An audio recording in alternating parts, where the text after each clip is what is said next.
Researchers have long said that mother's milk can prevent disease. There is a greater diversity in the fatty acids. But in this UC Davis Food Science Lab, scientists apply that old research for a new medical breakthrough. We can start developing products for the bacteria in all of us. Dr. Bruce German and his team of microbiologists and chemists have developed a probiotic supplement taken from human breast milk. Yes, breast milk.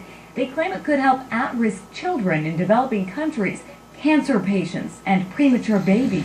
So how does it help treat them? German says the breast milk bacteria is indigestible and starves out bad bugs in the gut. It literally signals to the brain system of the baby's gut. So how do they package this disease-killing stuff? Researchers separate the sugars, aka the good bacteria, and store it in these oxygen-free chambers for study.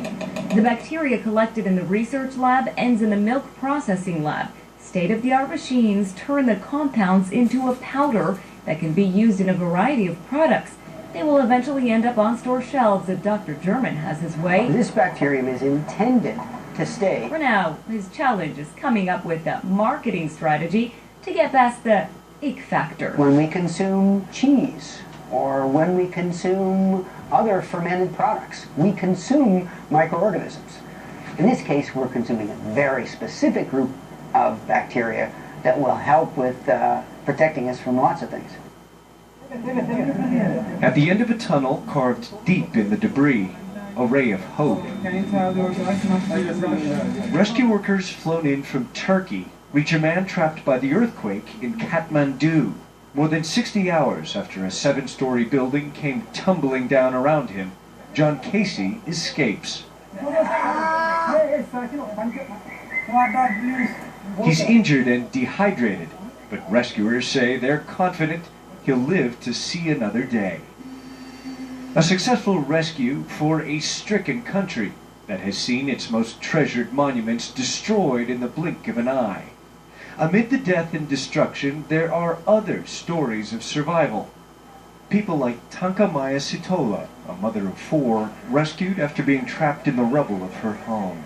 You were trapped for 36 hours. Do you have any injuries? That's incredible. She's now reunited with her husband of 15 years. You never lost hope that your wife was alive. Never, he tells me. I was only worried she might get hurt during the rescue.